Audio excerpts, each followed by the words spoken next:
Bom dia, mais uma manhã com Deus, priorizando a palavra de Deus. E nesta manhã do dia 6/8, nós vamos meditar de Isaías, do capítulo 16 ao capítulo 18, e que a paz do Senhor encha o teu coração nesta manhã.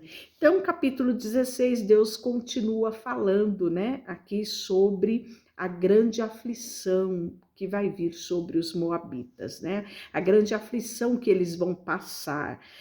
O motivo é único: a grande soberba de Moabe, né? Deus odeia a soberba, ele abomina, né, a autossuficiência, a vanglória, e Moabe estava cheio disso, né? Nós vamos ver, segundo Reis 17-19, a grande destruição do povoado da Síria, né? Os moabitas, eles eram um povo advindo do incesto, né? Então, promovido ali pelas filhas de Ló.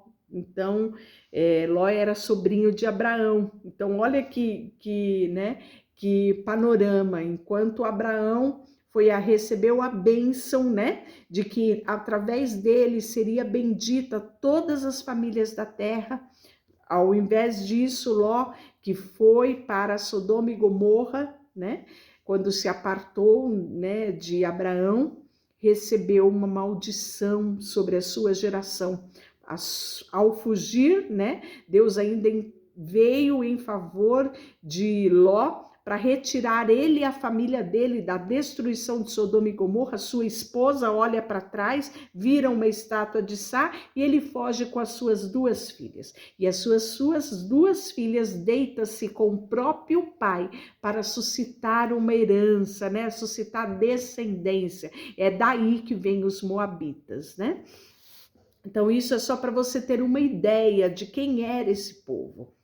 E era um povo idólatra, totalmente longe, né, dos preceitos de Deus. Olha só: enviem cordeiros desde Selá como tributo ao governante da terra. Envie pelo deserto para o monte da Bela Sião. As mulheres de Moabe foram abandonadas, como aves sem ninho, nas partes rasas do rio Arnon.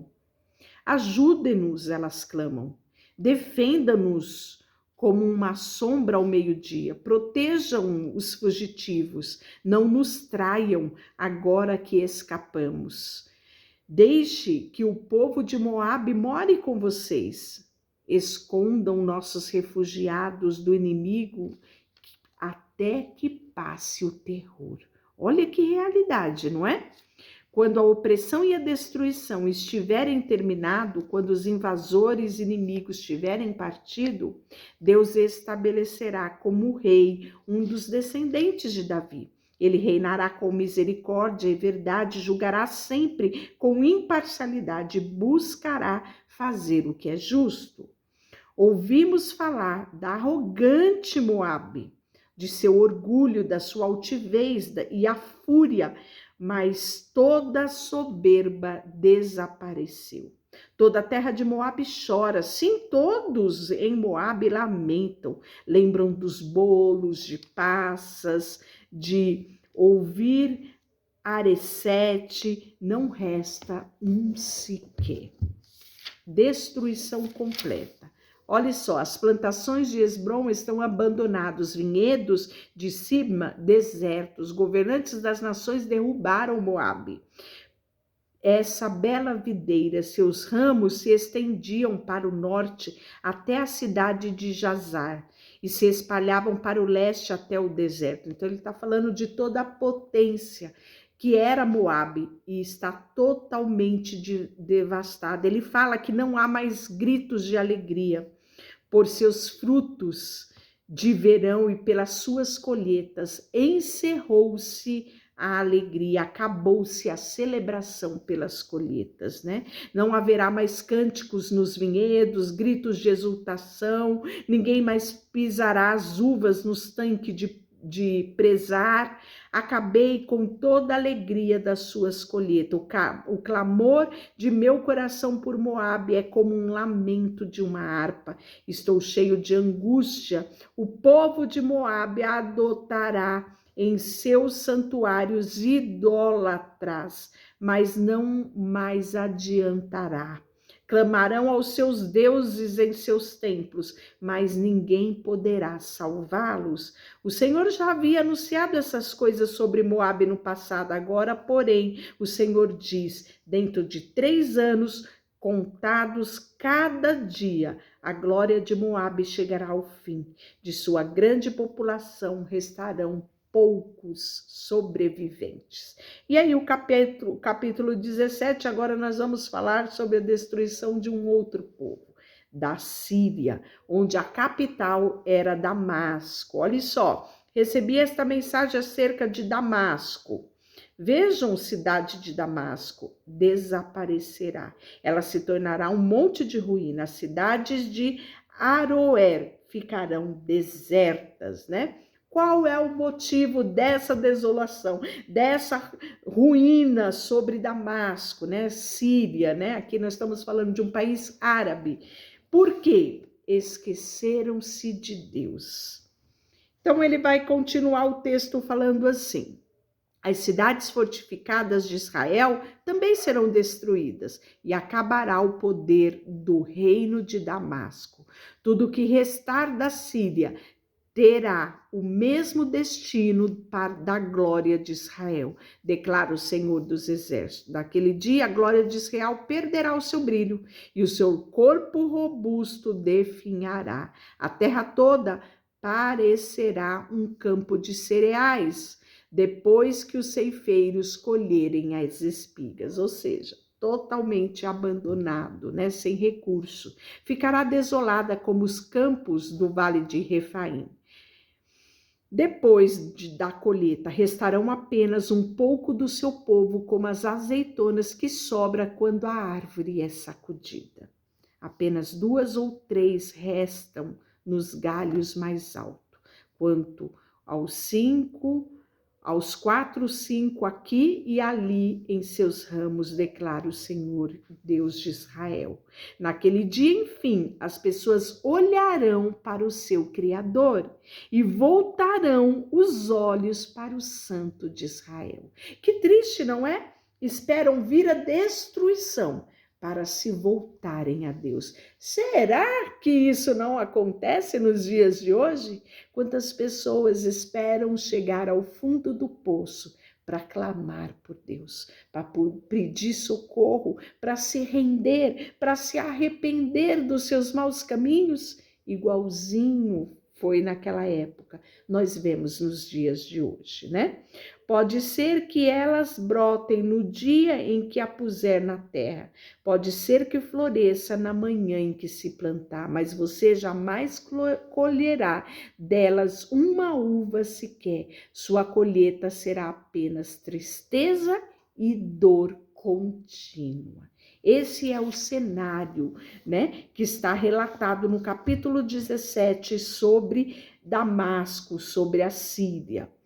Capítulo 18, que aflição espera você, Etiópia, terra de velas tremulantes junto à nascente do Nilo, que envia embaixadores pelo rio em rápidas embarcações. Então, nós vamos ver que aqui a Etiópia incluía, né, além dos rios, a Somália, o Sudão, áreas da África Ocidental e da África Oriental. É esse território que nós estamos falando, né? A Etiópia era os descendentes de Cush. Cush era descendente de quem? Filhos de Cã, né? Cã era filho de quem? Noé. Noé tinha 3 filhos, Cã, Sem e Jafé, né? Então aqui dá para você se situar quem era esse povo aqui da Etiópia, né? Então aí nós vamos ver aqui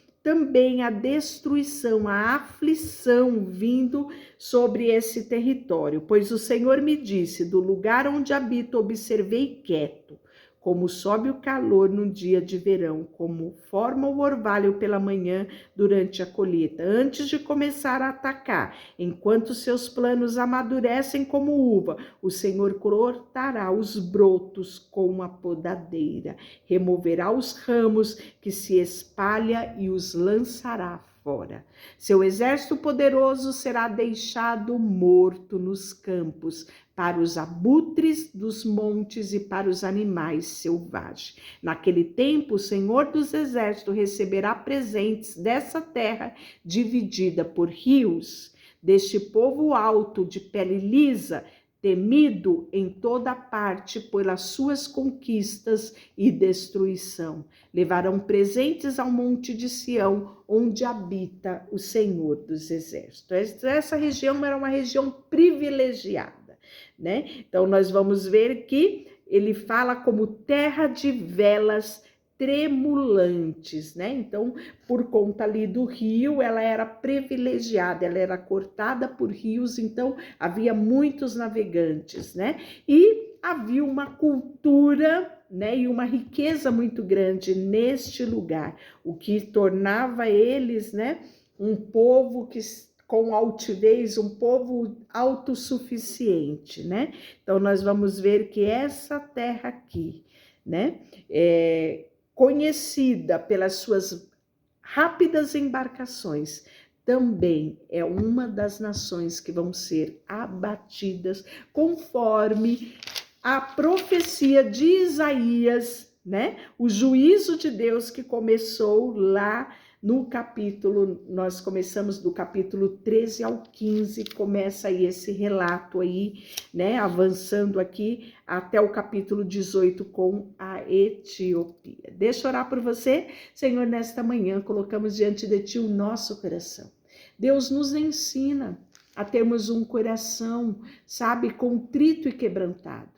Um coração que se arrepende, um coração que se rende ao Senhor.